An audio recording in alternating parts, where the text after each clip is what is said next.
결과적으로 말씀을 드리면 연준은 쉽게 금리 인상을 하지 않을 거예요. 지금 상태에서 스탠스를 유지하겠지만 파월 연준 의장은 시장이 급격해지는 게 싫었던 거죠. 그렇기 때문에 그와 같은 발언들을 하면서 분위기를 전환시켰다라고 보시면 될 것 같습니다. 이 구간만 놓고 봤을 때 이렇게 된다라고 보시면 되는 거 아닙니까? 그럼 이렇게 된다고 했을 때 이게 과연 급락성 조정이냐 아니면 기술적인 조정이냐에 대한 부분을 판단을 해야 돼요. 저는 아직까지는 급락성에 대한 표현을 잘 안 드리고 있죠. 박스권에 대한 이야기를 드리고 있는 단계인데,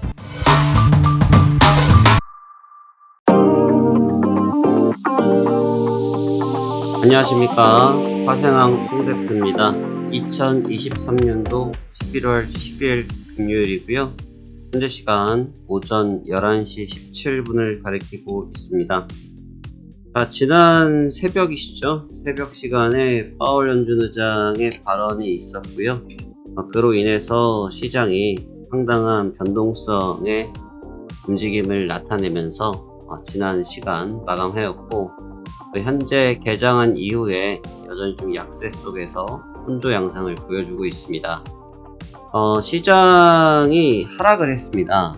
시장이 하락을 했는데 시장 하락 자체만 놓고 이것이 나쁘다, 좋다, 어떻다 이런 표현을 하기에는 참 무리가 있다고 생각이 듭니다. 하지만 파월 연준 의장께서 하셨던 발언과 현재 시장의 생리를 고민해 본다고 하면 좀 의미 있는 조정이었다고 보여지는 부분이고요.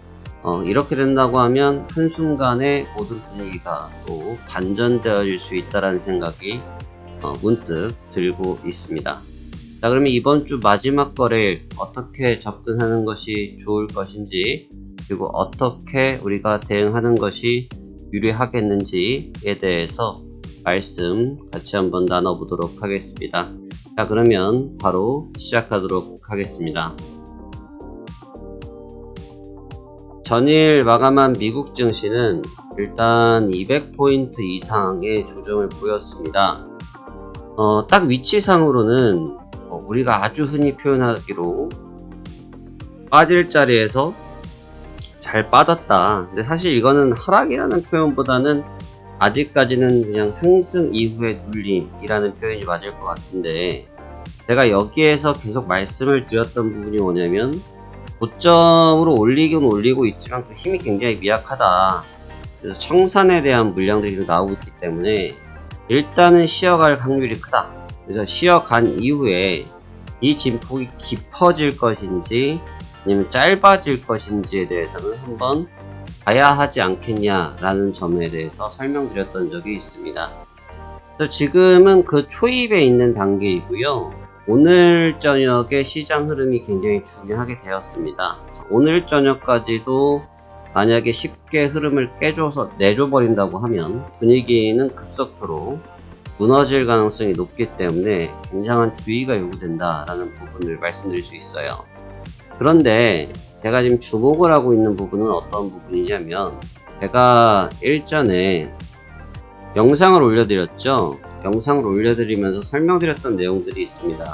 혹시 이 영상을 보지 못하신 분들이 계시면 화생왕 송대표 채널에서 해당 상단의 실전투자대회, 이베이스 투자증권과 유한타증권 실전투자대회에 포함된 시황적인 부분에 해당 내용을 작성해 두었습니다.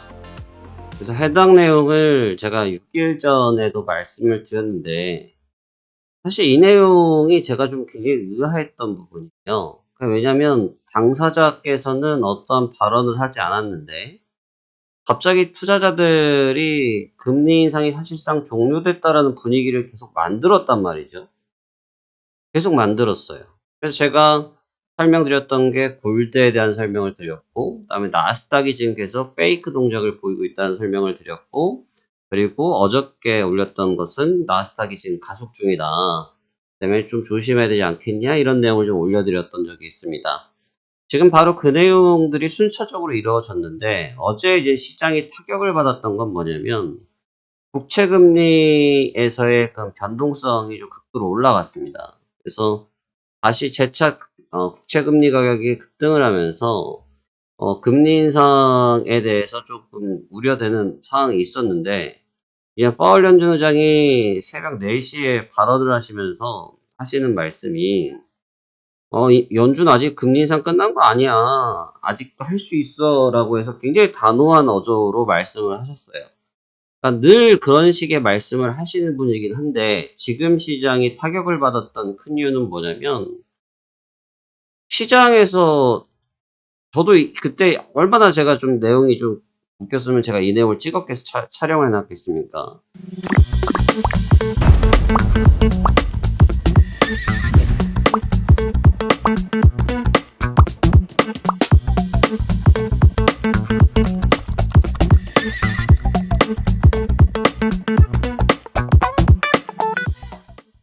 갑자기 투자자들이 금리 인상은 종료되었다라는 막 분위기를 고조시켰단 말이죠. 근데 결과적으로 그 고조됐던 분위기가 이게 만약에 이어져서 계속 무슨 랠리 형태의 상승을 계속 보여줬다고 하면 이게 의미가 있을 수 있는데, 고점을 가져가지 못하면서 고점만 간간히 찍어주고 바로바로 빠졌단 말이에요. 바로바로 빠졌단 말이죠. 결국은 이게 속임수였다는 거죠. 결국 어저께 같은 경우는 특히 주간은, 어저께 주간 매매 영상도 아마 올라갈 텐데, 어제 주간 매매는 역대급이었어요. 1시에 진행을 했는데 밤 12시 반에 끝났으니까요. 뭐 수익이 크게 났던 부분도 아니지만, 수익을 확실하게 뽑아냈지만 그 박스권 변동성이 이 정도까지 타이트했던 적이 없거든요. 그러면서 계속 투자자들의 눈을 속였어요. 우리 올라갈게 하는 폼을 잡았는데 결국은 올라가는 힘은 전혀 없었고, 잠깐 올랐다 빠졌다 하면서 고점만 만드는 모습이었고, 그러면서 결국은 급락을 맞아버리면서 끝이 났단 말이죠. 결국은 어떻게 이해를 하셔야 되냐면, 연준에 대한 부분들을 투자자들이 너무 혼자서, 물론 여러분들을 말씀드리는 게 아닙니다. 언론을 언급하는 거고, 언론에서 너무 스스로들 자화자찬을 너무 많이 했다. 자화자찬을 너무 많이 했고, 거기에 맞춰가지고 이제 공교롭게 국채라든지 안전자산들의 움직임들이 좀 나타났고, 주가의 일시적인 움직임이 있고 하다 보니까 눈속임을 당해버린 거죠. 근데 결국의 본질은 파월 연준 의장이 내가 언제 했는데 라고 하면서 바로 시장을 대밀어버리는 상황이 연출되었다라고 볼 수 있습니다. 그렇기 때문에 지금은 이제 금리에 대한 그런 내재되어 있는 그런 리스크가 여전히 있고요. 물론 연준은 지금 결과적으로 말씀을 드리면 연준은 쉽게 금리 인상을 하지 않을 거예요. 지금 상태에서 스탠스를 유지하겠지만 파월 연준 의장은 시장이 급격해지는 게 싫었던 거죠. 그렇기 때문에 그와 같은 발언들을 하면서 분위기를 전환시켰다라고 보시면 될 것 같습니다. 자, 그렇다고 하면 이제가 이제 중요한 시기가 된다라고 말씀을 드렸는데, 아직 이 정도를 가지고 무슨 추세 조정이니 뭐 급락이니 뭐 이렇게까지 벌써 확대 해석하는 것도 역시나 오바인 거고요. 그것도 역시 오바인 행동이고, 아직은 제한적인 국면이라고 보시면 됩니다. 그러니까 지금 그 기준을 어떻게 잡느냐가 중요할 것 같은데요. 지금 시장은 크게 두 마디 정도의 흐름을 보셔야 돼요. 첫 번째로는 이 15,100선에서 시세를 유지한 부분이 있어요. 근데 이제 15,100선에서 시세를 잘 유지를 하고 있다가 갑작스럽게 지난 8일날 기점으로 시장 한번 들어 올려놨었단 말이죠. 그리고 나서 연 이틀을 행보를 했는데 이게 가짜예요. 일단 이 시세는 가짜였어요. 여기 시세들은 가짜였어요. 그러니까 지금 결국은 여기 시세는 흔히 말하는 오버슈팅이라고 보셔야 될 부분이라 여기는 삭제하고 보셔도 무방하고, 관건은 이제 이 구간대입니다. 이 15,100선 구간대인데, 기간 조정을 지금 이렇게 따지면 얘를 이제 없어졌다라고 생각하시고, 이 구간을 내려서 요게 내려와가지고 여기서 기간 조정을 받았다고 고려를 하신다고 하면, 이게 4일, 6일, 7일, 8일, 9일, 10일 차에 5일 정도의 장기 행보를 보였던 구간이거든요. 사실 기간 조정으로서는 기가 막히게 기간 조정을 한 거예요. 이 정도 기간 조정은 완벽한 기간 조정이다. 기간 조정을 하지 않으면 시장은 움직이질 못해요. 왜냐면 매물 소화를 해야 되니까. 근데 이게 오버슈팅이 났던 부분은 어저께 바로 새벽에 시장이 깨져버렸고, 오늘도 아직까지는 이 부분을 더 하회하려고 시도를 할 겁니다. 그럼 이제 과연 이 부분에 이렇게까지 모양새가, 그럼 여기를 지우고 봤을 때, 이 구간만 놓고 봤을 때 이렇게 된다라고 보시면 되는 거 아닙니까? 그럼 이렇게 된다고 했을 때 이게 과연 급락성 조정이냐 아니면 기술적인 조정이냐에 대한 부분을 판단을 해야 돼요. 그러니까 저는 아직까지는 급락성에 대한 표현을 잘 안 드리고 있죠. 박스권에 대한 이야기를 드리고 있는 단계인데,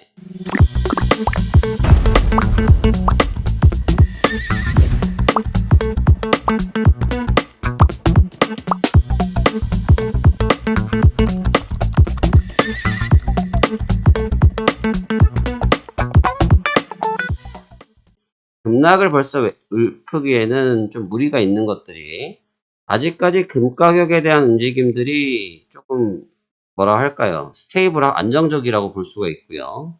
유가 역시 안정적인 상황을 연결하고 있습니다.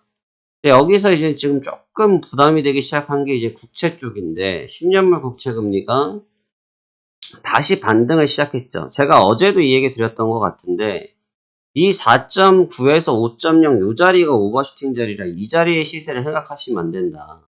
테이블하겠던 움직이던 자리가 4.7에서 4.6이다라는 말씀을 드렸어요. 그러니까 결국은 회귀 현상이 나타나고 있는데, 국채가 어제부터 반응도가 좀 급해졌어요. 왜냐면 파월 연준이 그렇게 말해버리다 보니까 시장의 심리적 안정감이 있었던 부분들이 지금 반환되어지고 있는 상태거든요.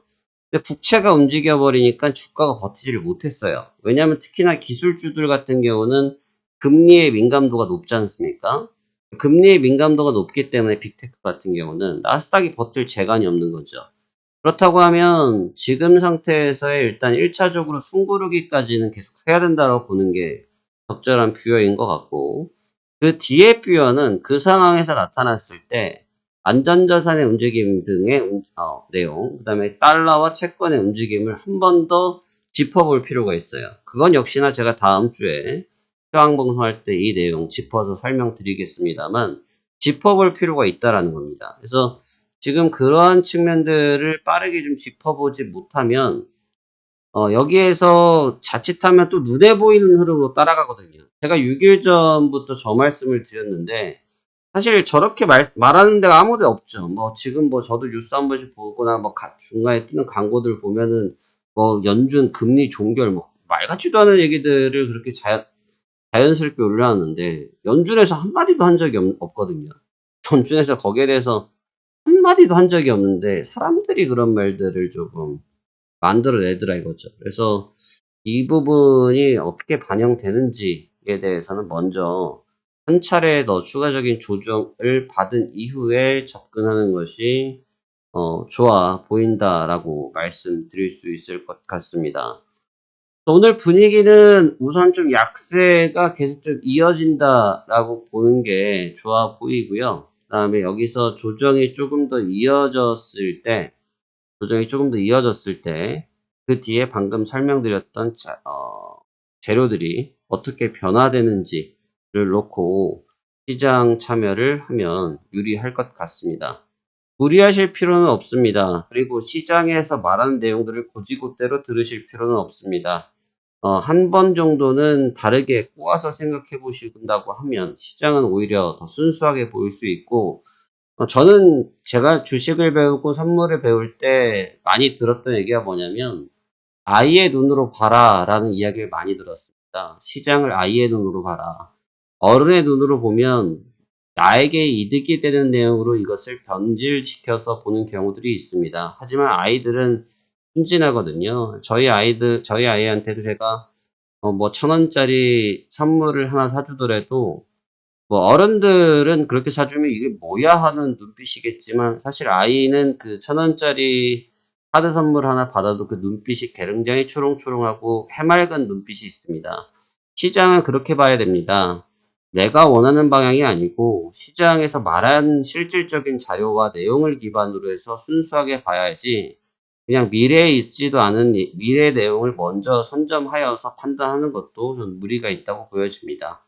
지금의 시장은 바로 그러한 순수한 아이의 눈빛이 필요한 장세라고 생각들고, 또 저와 같이 뭐 6일, 5일 전부터 계속 이러한 내용들을 예측하고 설명드렸던 것처럼 명확한 좀 본인의 그 시황적인 뷰, 그리고 그 그 시황적인 뷰에 따라서 갔다 할 수 있는 매매에 대한 자신감, 이런 부분들이 여러분들께도 병행된다고 하신다고 하면 아마 다음 주도 좋은 수익을 잘 이끌어내실 수 있으리라 생각됩니다. 지금 이베스트 투자증권 대 유한타증권의 대회가 라운드 2가 지금 진행 중에 있습니다. 현재 이베스트 투자증권 참가자들께서 1, 2, 3등을 벌써 차지하셨고, 대만에 있는 유한타증권 분들도 따라오고 있지만 이베스트 투자증권 출신들이 굉장히 잘 하고들 계시네요. 그래서 굉장히 잘 하고 계신 거고요. 오히려 지금 특히나 이제 중위권에 계신 분들도 제가 아는 아이들이 있는데, 이런 분들 같은 경우도 지금 이 시장의 변동성이 다시 급속도로 발휘되는 시기가 되거든요. 그러니까 이 구간을 좀 잘 이용하셔서 수익률을 좀 급진적으로 잘 올리셨으면 좋겠습니다. 특히나 지수 쪽의 움직임, 그 다음에 저는 이제 이번 대회 마지막 지금 대회 기간이 짧기 때문에 승부처는 유가와 골드가 또 승부처가 될 수 있다. 주가는 어떻게 보면 안정적인 나의 월급이라고 보시면 될 수도 있고, 그 다음에 승부는 그쪽에서 나지 않겠느냐. 변동성이 오히려 특히 골드는 지금 많이 눌려있는 단계인데 아마 국채 때문에 변화가 또 극심해질 거고요. 그 다음에 유가 역시 마찬가지 상황이기 때문에 아마 이번 대회에 참가하고 계신 분들께서는 해당 부분들을 잘 이용하신다고 하면 좋은 결과 창출하실 수 있으리라 생각됩니다. 자, 그럼 남은 시간 여러분들 성공 투자하시길 기원드리면서 저도 오늘 매매를 위해서 시장 분석 진행하도록 하겠습니다.